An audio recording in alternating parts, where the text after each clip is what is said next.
Ze hebben de wereld weer gezien, de tafelgasten van vandaag. De een was dit weekend in Antwerpen, de ander zelfs in Panningen en de derde in New York. Maar zoals Reginald het zelf appte, the eagle has landed. Start spreading the news. Dit is Table Soccer.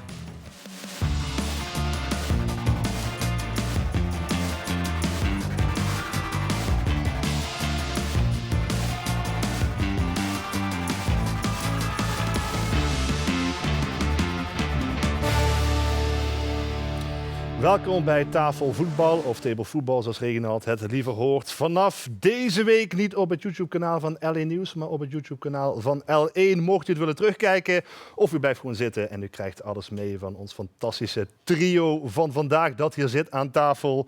We hebben Reginald Tal natuurlijk hier zitten, vers terug uit de States. Voor de laatste keer dit seizoen Maurice Graaf. En speciale gast van vandaag, Jeffrey van As. Fijn dat je er bent. We komen zo bij je terug. Ik moet eerst even langs deze twee heren. Sorry. New York, hoe was dat? The city's so nice, you have to name it twice. Hè? Dus New York, New York. Ja, Ja, te gek. ja precies. Ja. Vermoeiend, inspirerend. Die stad die gaat door merg en benen. Ja. Alles trilt, alles vibreert. Ja, Het was niet de eerste keer, maar blijft fantastisch. En je kunt er niet onopgemerkt over straat, want kijk maar eens even mee. Appje binnengekomen bij de redactie. Kan het zijn, Jelle, dat Reginald in New York rondloopt? Of heb ik zijn lookalike gezien? Ja, het is ongelooflijk. Er zijn maar 7 miljoen mensen, dus de kans is groot dat je daar iemand herkent natuurlijk. Ja, hè? maar geen kappers. Ja, ik kom net onder de douche uit.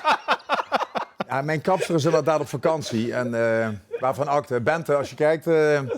En ik kom net onder de douche uit. Geen tijd gehad om te scheren, maar het schijnt echt enorm sexy te zijn. Vers van vliegveld.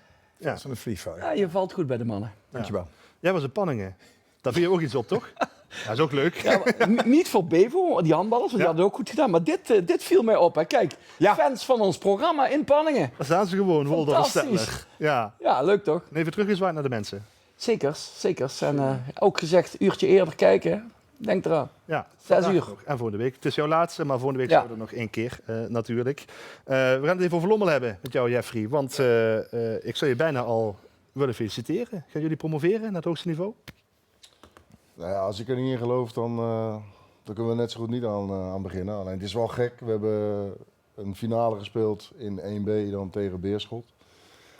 En je hebt dan niet echt een prijs nog gewonnen. Je hebt nu de finale dan tegen Dender. Maar Ja. we hebben er 4 op rij gewonnen. We hebben 11 keer gescoord en 2 tegen. Dus ik kan niet zeggen dat de spelers er niet alles aan doen om die play-offs te winnen. En we hebben een aantal spelers die echt goed in vorm zijn. En dat is altijd lastig inschatten wanneer spelers in vorm zijn. Maar we hebben er een aantal op cruciale plaatsen. En het is fijn als je keeper een goede doen is tegenwoordig. En die heeft afgelopen zaterdag echt op de belangrijke momenten ons op 0-0 gehouden. En op de juiste momenten slaan we toe. Zo simpel kan voetbal zijn. Ja, 2 keer gewonnen van Luik, hè, van de Club Luik, van Beerschot. Nu de finale tegen Dender. Ja. Goede jongens zijn in vorm, zeg je. Zalan Vancha, gaat daar nog een belletje ringelen bij jou? Vorig seizoen 1 van de 7 vleugelaanvallers bij Roda. Heeft er nu 3 gemaakt in de 3 wedstrijden, Jeffrey, Ja. voor jullie. Ja, het is maar net hoe je met een speler omgaat, weet je. Ja. En bij Roda zal hij misschien niet gepresteerd hebben, maar dan is de vraag, ligt het aan de jongen of ligt het aan Roda? Ja. En je moet mensen ook het gevoel geven dat ze belangrijk kunnen zijn voor je ploeg. En hij is als invaller voor ons belangrijker dan als basisspeler. Maar wij zijn heel blij met hem. En wij hebben meerdere spelers en dat is eigenlijk onze kracht. Dat we hebben 6, 7 spelers die een doelpunt kunnen maken. En er is vaak discussie in Nederland dat je doelpunten moet kopen of doelpunten in je team moet hebben. Ja, dat hebben wij. Ja. Maar die Vancha die is bij jullie dus reservespeler. Ligt dat aan hem of ligt dat Nee, aan... maar hij heeft ook in de basis gespeeld. Maar hij is nu ook op het juiste moment in de play-offs is hij in vorm. Hij heeft veel concurrentie. Ja. Alleen ik heb hem vorig jaar ook bij Roda gezien. Toen heeft hij inderdaad niks gepresteerd. Alleen het is altijd makkelijk dan om een speler te zeggen van het ligt aan de speler. Maar misschien is het ook wel de omgeving. Ja, maar ik vind dat juist andersom. Het is altijd makkelijk om te zeggen, ik heb geen kans gekregen. Ja. Nee, hij heeft kansen zat gekregen. Alleen hij heeft slecht gespeeld bij Roda. En hij heeft slecht gespeeld dat half jaar daarvoor bij AA Gent. Alleen je moet je afvragen of je de stap moet maken van Lommel naar AA Gent. Wat top 5 België is. Dus dan speel je daar een half jaar niet. En dan ga je zonder ritme naar Roda. Ja. En vorig jaar, het tweede seizoen van Roda was niet het beste. Dus dan is het lastig voor zo'n speler. Je moet een speler het gevoel geven, al die spelers, dat is moeilijk natuurlijk als je er 25 hebt, dat ze belangrijk zijn voor je club. En je moet wel eerlijk zijn waarom een speler niet speelt. Ja. En dat is nu de kracht bij Lommel van onze staf. dat ze goed kunnen uitleggen waarom spelers niet spelen. En dat is het moeilijkste wat er is. Ja, dat is wel heel fijn duidelijkheid geven. Want je hebt er in principe een hoop spelers, kunnen we zeggen. Ja. Want Lommel valt onder de City Football Group van het grote Manchester City. Met allerlei filialen over de hele wereld. Nu wil iedere ploeg promoveren, iedere club promoveren. Hoe belangrijk is dat voor jullie? Omdat je ook wel eens bij Lommel het verhaal hoort. En bij die City Group, het gaat vooral om waarde creëren bij spelers. Ja, wel, maar waarde creëren op het hoogste niveau is natuurlijk veel makkelijker dan op een niveau lager. Ja. Dus wij moeten promoveren. Is het niet dit jaar, dan is het volgend jaar. Maar dat moet altijd natuurlijk het streven zijn van een sportploeg om op het hoogste niveau te spelen. Exact. Kijk, en wij hebben dit seizoen 28 spelers onder contract staan bij Lommel. Maar als ik heel eerlijk ga kijken hoeveel we er gebruiken, zijn het er eigenlijk 20, 19 en heel veel spelers niet, omdat die net niet goed genoeg zijn om bij dat team te horen. Dat was ook een van je opdrachten, toch? Jawel, we hebben deze zomer al afscheid, want ze hadden er vorig jaar nog meer. Ze hadden 36 spelers onder contract staan. Nou, ga daar maar eens mee trainen, weet je wel. Dan heb je al meerdere velden nodig om die jongens bezig te houden. Dus we zijn teruggegaan naar 28 en nog gebruiken we een groot aantal spelers niet. Uiteraard wel op de trainingen, maar de beste 11 staan erin en we mogen er 9 op de bank hebben. Nou, 16 jij wil vind meer ik voldoende. kwaliteit en minder kwantiteit. Precies. Chef, 16 vind ik ruim voldoende, zei de nostalgist. Ja, maar je mag tegenwoordig ook 5 spelers inbrengen. En, Ja, met hersenschudding nog een paar erbij. Jawel. Maar wat we ook gedaan hebben, is wel een switch gemaakt. Dat er ook, als je Lommel bent, ook Belgen in je elftal moeten spelen. En we hebben ook deze zomer gewoon 4, 5 Belgische spelers toegevoegd. Maar van de kern, dat is Belgisch hè? Ja. Van de kern, hoeveel Belgen staan er dan in? Uit mijn hoofd, afgelopen zaterdag waren dat er 5. Nou, dat vind ik veel. Ja. Dat is heel veel. En dan heb je jongens als Seuntjes en de broers van Duiven heb je ook nog. Dus dat zijn er best wel veel. Karakters. Ja, Ralf is daar helemaal Pelipessi opgeleid. is een Nederlander. Dus, Groningen bijvoorbeeld. maar we hebben ook een centrale verdediger uit Colombia die echt in bloedvorm is. Dus het maakt niet uit waar je vandaan komt. De beste speler nu bij Lommel. Ja. Bevalt het jou eigenlijk? Ja, heel goed. Ik moest in het begin wel wennen aan het vele vergaderen ook achter de computer op een scherm. Meerdere kapiteins ook waar je mee te maken Ook dat. En ik zie spelers iedere dag. En de mensen aan de andere kant zien die spelers maar af en toe op beelden. Dus je zit nog wel eens uit elkaar hoe goed ik een speler vond en hoe goed zij hem vonden. Of hoe slecht ik een speler vond en hoe minder slecht zij hem vonden. En dan moet je op een nette manier uitleggen waarom je dat vindt. En dat gaat in het Engels gaat dat beter dan in het Nederlands. Want in het Nederlands ben ik vaak iets harder dan in het Engels. Ja. En ik ben wat ouder en wijzer geworden. Maar ik ben nog wel steeds dezelfde en eerlijk naar spelers waarom ze wel of niet spelen. Maar kijken zij ook naar die selectie, dus die staan nu in de play-offs, om te kijken of daar spelers rondlopen die weer een stapje hoger. Ja, kijk, de Citygroep heeft natuurlijk een x-aantal clubs in Europa en over heel de wereld. En in Engeland hebben ze ook een onder 23, onder 21 team. Ja.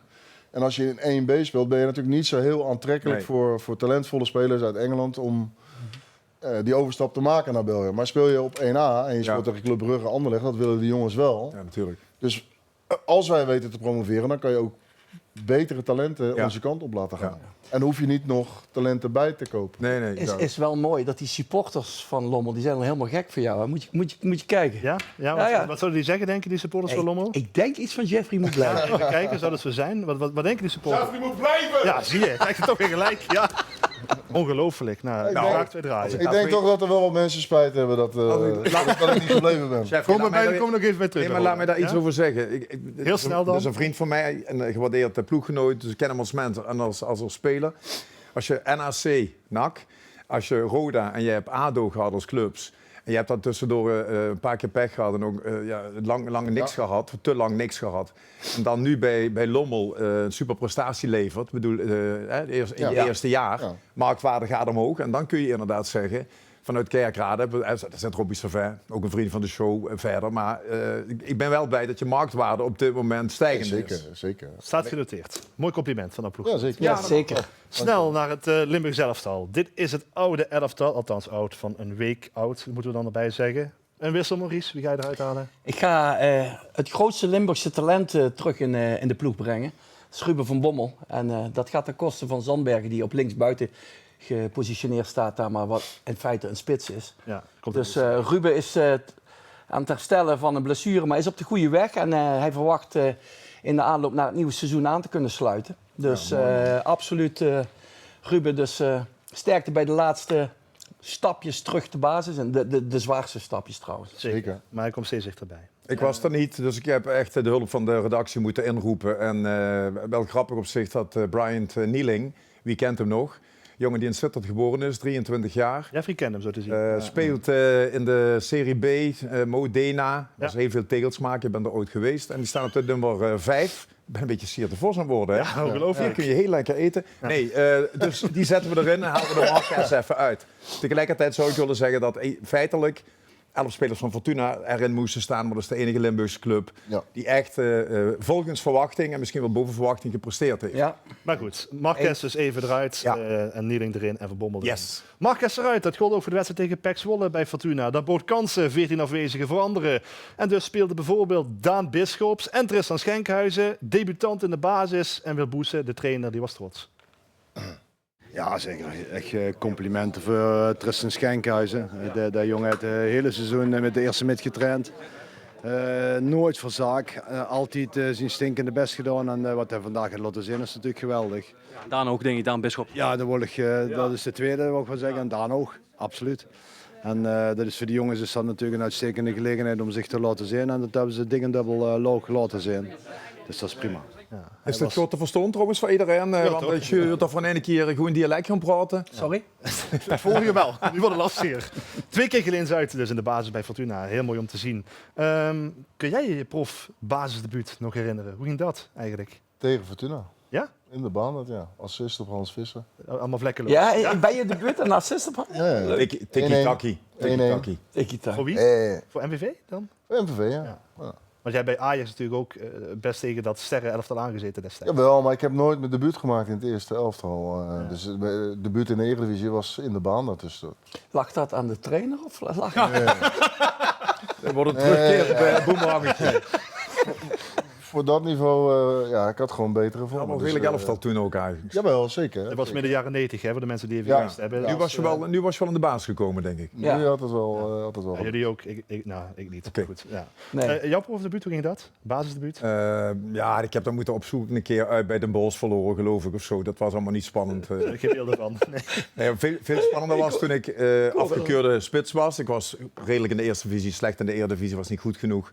En ik zat in de kleedkamer, we spelen thuis tegen Groningen, Peter Houtman. En de opstelling is echt in één keer Van Staveren, Delahey, Van Marwijk, Tal.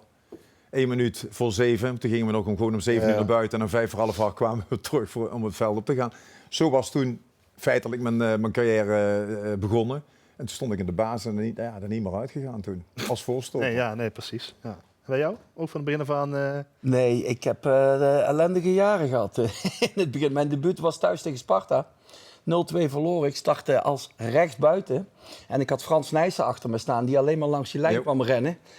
En dan vroeg hij waarom ik hem niet de bal gaf. Ik zeg, je bent beter zonder bal. Maar dat gold voor mij toen, in die tijd ook nog. Dus ik werd in de rust gewisseld. Ja. Lag dat nou aan de trainer of lag dat aan jou? Dat lag absoluut aan mij. Ik raakte geen bal. Het lag trouwens wel aan de trainer dat hij me rechts buiten zette. Dat kan ik. Ja, dat heeft er nou geen trainer mee gedaan, volgens mij. Nee. Jij werd spits. We hebben Kai Sierhuis dit weekend in actie gezien. Die goal die was al om door een ringetje te halen, zou ik bijna zeggen, toch?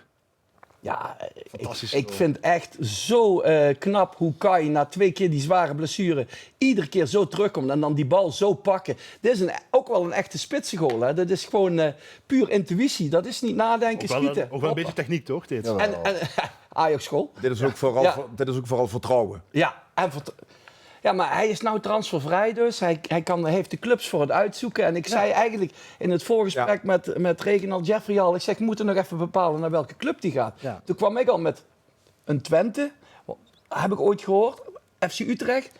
Dat zou ook een goede ploeg voor hem zijn. Maar dat niveau, denk ik. Ja, want het duidelijk is wel dat het huwelijk tussen hun wel eindigt dit seizoen. Hè? Hij heeft in principe afscheid genomen van het publiek. En dan Ja. moet het gek lopen, wil hij dan nog blijven. Ja. En wat voor type zou Fortuna moeten willen halen om een Kai Sierhuis te vervangen? Zie je jongens op de Nederlandse velden waarvan je denkt van nou, bijvoorbeeld uit de KKD, die zouden wel een stapje kunnen gaan maken naar bijvoorbeeld de Fortuna? Ik vind dat wel een grote stap tegenwoordig Ja. vanuit de eerste divisie naar de Eredivisie. Dat toch wel lastig is voor de meeste spelers om daar te scoren. Als ik er dan 1 zou kunnen noemen, is dat misschien Jesper Uneke. Wou ik serieus? Omdat hij natuurlijk en een goede opleiding bij PSV, dus gewend is aan een bepaalde druk van het moeten scoren. Maar dan nog is het echt wel lastig voor jonge spelers om daar gelijk te staan. Ja, inderdaad staan als je Caiceres moet vervangen. Want als je kijkt naar de topscorers van Fortuna in de eredivisie, dan denk dat hij de top 5 binnen. En die namen daarvoor, het zijn allemaal illustere namen met Hammy goal op 1. Maar jij zei terecht, deze eeuw... Eredivisie topscorer van de eeuw is Sierhuis. Dus Ja, niks meer aan doen. nee, Het zit goed in elkaar, inderdaad. ik zou zeggen, hoe doet hij dat? Ja, het is een dart. Doe nog 1 keer, misschien op de camera, nog 1 keer. Dart celebration, ja precies. Ja. Triple 20. Kai, denk ik. dankjewel hè. Willen jullie nog even punten scoren? We hebben jullie gevraagd aan het begin van het seizoen van waar gaan de clubs eindigen in de Eredivisie en in de KKD. Nou, KKD hebben we al behandeld.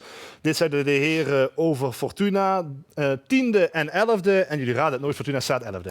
Moeten wel nog een week. Hadden 10e moeten worden. Ja? We hebben nog een week om 10e te worden. Hadden ze net niet. Nee, kunnen ze niet. Hadden ze net niet. Nee, dat is onmogelijk.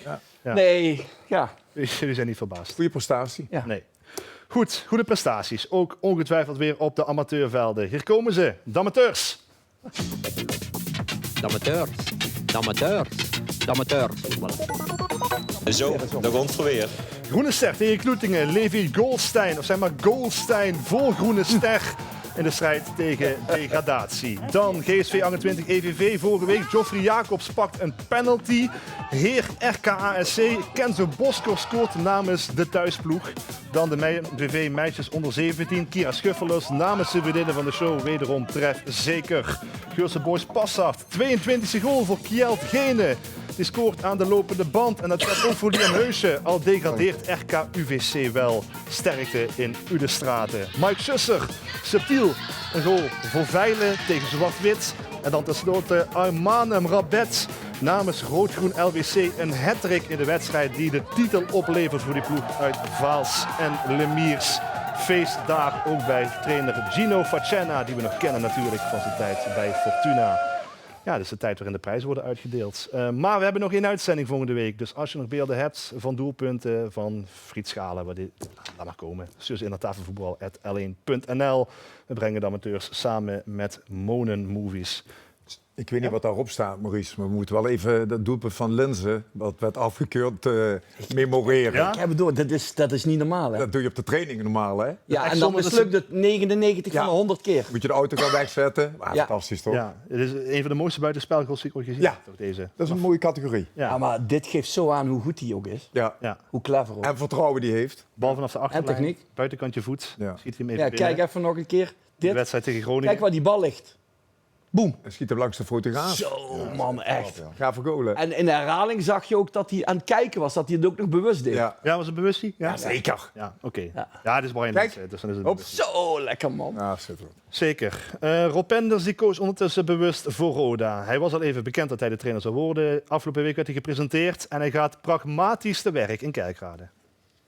Qua systeem zal het best wel wat lijken op het FC Eindhoven van een paar jaar geleden. Met een paar belangrijke accenten die ik bij FC Utrecht weer heb meegenomen. Ik hou wel van structuur in je elftal. Maar vanuit die structuur moet er heel veel dynamiek zijn. Ja, dat kan wel vanuit verschillende systemen zijn. En wat ik net al zei, 3-4-3. Jij noemt het 5 verdedigers, ik noem het meer in een 3-4-3. Dat is wel iets waar ik bij Eindhoven heel veel heb uit kunnen halen en waar ik best wel succes mee heb gehad toen de tijd. Dus daar ligt misschien een lichte voorkeur, maar dat gaan we zien hoe de selectie ervoor staat uiteindelijk in eind juni. Ja, hij trainde dus bij Eindhoven, was assistent bij Utrecht de afgelopen jaren en speelde vooral bij NAC. En daar ken jij hem nog van. Ja. Was het toen al een trainer in de dop, deze man? Ja, toch wel. Toen moest je nog wel luisteren naar mij en over het Schreuder. In het spel. Ja. Maar ja, hij heeft zich daarna natuurlijk heel goed ontwikkeld als speler, aanvoerder geweest. En een lange carrière. En als technisch directeur heb ik hem trainer gemaakt van de C1. En daarna heeft hij een stap gemaakt ook bij NAC. En ik heb hem ooit nog eens teruggehaald, ook naar ADO. Toen hij bij NAC weggestuurd werd, heb ik hem trainer gemaakt van ADO onder 19. Mm-hmm. Met het doel eigenlijk om verder te groeien. Alleen toen stopte het voor mij bij ADO en dan stopt het ook gelijk voor de mensen wie je gehaald hebt. Zo gaat het vaak het voetballen. Totaal onterecht overigens, want het moet niet uitmaken dat je niet uit Den Haag komt, maar uit Roosendaal komt hij. Ja. Dus dat is gewoon een hele goede trainer, rustige vent. En wat hij al zegt, gewoon analyseren en kijken wat hij voor zich heeft als groep. En aan de hand van die groep bepalen hoe je gaat spelen. Ja. En verdedigers zeggen meestal Jawel. zinnige dingen. Hè. Al dus de verdediger, ja. Ja, maar hij heeft dat bij FC Eindhoven, wat hij zei, dat systeem, die waren toen echt voor iedere tegenstander heel moeilijk te bespelen. Ja, dat klopt. Ja. En alleen de tijd Ja. is Het natuurlijk enige als je verschil ontwikkelt. tussen Eindhoven en Roda is natuurlijk de druk, Ja. vind Ja. ik. Ja. Bij Eindhoven maakt het niet uit. Als het bier koud is, dan is het daar goed. Hebben ze nog geen stadion. Precies. En ik Roda vind dat anders. bij Roda moet spelen om te promoveren. Want hadden al lang in de Eredivisie Ja, terug maar moeten ik, zijn. ik vind dat ook volgend seizoen moet wel een seizoen voor Roda zijn. Ja, het is nou leuk geweest. Ja, want we hebben hier wel jarenlang gezeten met van Ja. op het moment dat Roda weer een keer gaat terugkeren. Maar die glans en die weemoed die verdrijft steeds verder naar de achtergrond. Daar moet hij voor zorgen. Ja. Ik heb nog tegen hem gespeeld vroeger, zelfs nog toen hij bij RBC speelde. En in zijn beginjaren. Ja, dan is het altijd kloot als je tegen mij, als je die dikke reet van mij erin gedraaid krijgt. Maar Geen enkele verdediger blij van. ik vond hem wel altijd een hele goede voetballer. Ja. Ja, Positioneel stond hij altijd goed. sterk in de lucht. Maar hoe kijk jij naar Roda op dit moment? Want we hebben het erover van, ja, Roda moet Nou ja, meedoen. ik ken nog heel veel mensen die ik in mijn hart toedraag. En ik vind Roda een prachtige club. En dat horen mensen niet graag in Maastricht. Maar ik vind MVV ook een mooie club. Dus ik heb met al die clubs wel wat. Maar ja, ik vind het onbegrijpelijk dat ze nog steeds op dit niveau acteren. Want ik ben toen in 2020 daar gekomen. En toen was de ambitie heel duidelijk. Zo snel mogelijk terug naar de Eredivisie. Want daar hoort de club. Kijk naar het stadion. Dan kan je toch niet mee in de Eerste Divisie spelen. Dat duurt allemaal veel te lang. En er komen altijd allerlei excuses. En natuurlijk heeft het ook met geld te maken.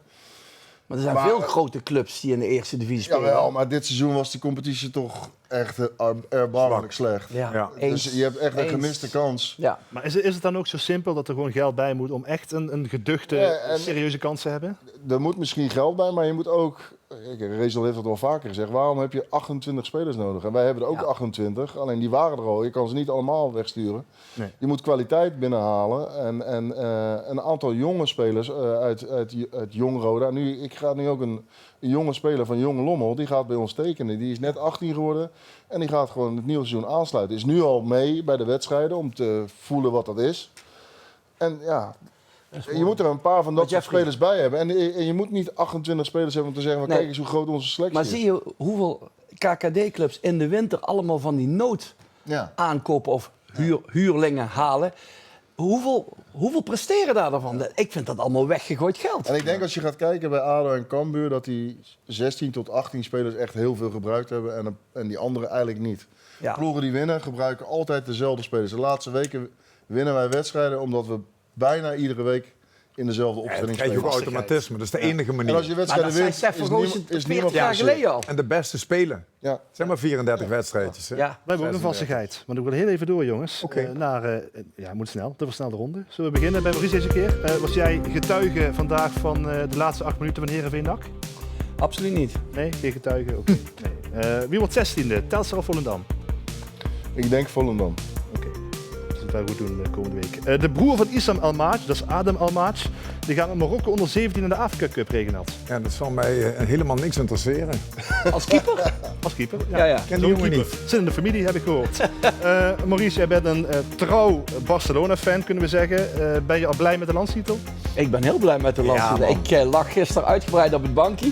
Heb genoten. En ik heb zeker genoten. Moet Mark van Bommel coach worden van Fenerbahce? Moet hij dat willen? Ja, die zijn al heel lang geen kampioen geworden. Dus, en als hij daar aan het begin van het seizoen kan starten... en ook invloed heeft op welke spelers hij kan halen... dan zou ik dat altijd doen. In Turkije invloed? Of moet hij bondscoach worden, Reginald? Nee. Fenerbahce. Schitterend. Schitterende ervaring. Schitterend stadion. Schitterende stad. Je kunt het niet slecht doen, je kunt het alleen maar goed doen. Nee, bondscoach niet. Dat is veel te vroeg. Nee. Als je 2 weken op vakantie gaat, is die langer daar. Ja. Over op vakantie gaan, dat kan naar Curaçao. Dick Advocaat gaat toch met Curaçao naar het WK. Komt net binnen. En dus niet Fred Rutte. Serieus? Ja, hij gaat toch mee. Dat vind ik wel heel Druk vanuit het Oenveld ook, die toch voor advocaat wilde gaan. Roel Kouwmans gaat daardoor ook niet mee, want die zou met Rutte gaan. Oh, Rutte gaat. gaat niet. Rutte gaat niet, nee. Ik denk dat de jongens van Curaçao Nee. gezegd hebben, er valt niks te lachen met, Nee, met de Fredje. spelers hebben dat aangegeven. We pakken Ja, Dickie maar lekker mee. En dit Koppel ook, is, hè? dit is wel, Koppelde ook, Ook ja. Koppel ook. Lijkt me wel, lijkt me dit wel. is wel echt kloten voor Rutte, ja. Ja. En voor advocaten Ja, dan wel toch een begrijpelijk. avontuur op het WK. Wel bijzonder natuurlijk. Wij hebben nog 1 wedstrijd, de laatste van het seizoen. Dat is komende zondag Utrecht tegen Fortuna. Dat is een heel kort spoorboekje, live op LA Radio uiteraard. En dan is het zomer. Dan hebben we de laatste keer Maurice Schaaf gehad in tafelvoetbal dit seizoen. Ga je nog wat doen in de zomer? Ik ga, Dat is bijzonder of zo? ik ga mijn jaarwoord geven aan Nicole. Nou, hey. Ja, Ja, spannend. heel spannend. Ja, spannend. Maar Ja, ze heeft al ja gezegd exciting. waarschijnlijk. Exciting zeggen de New Yorkers. Ja, toch? very exciting. Ja. Zeker? Ja, ik ook. Felicitaties namens allemaal alvast. Dankjewel Maurice voor dit seizoen. Regionaal nog tot volgende week. En Jeffrey, fijn dat je er was. Dit was Tafel Voetbal. Volgende week zijn we weer. Dan onder meer met Boudewijn Zende, de laatste van dit seizoen. Graag tot dan.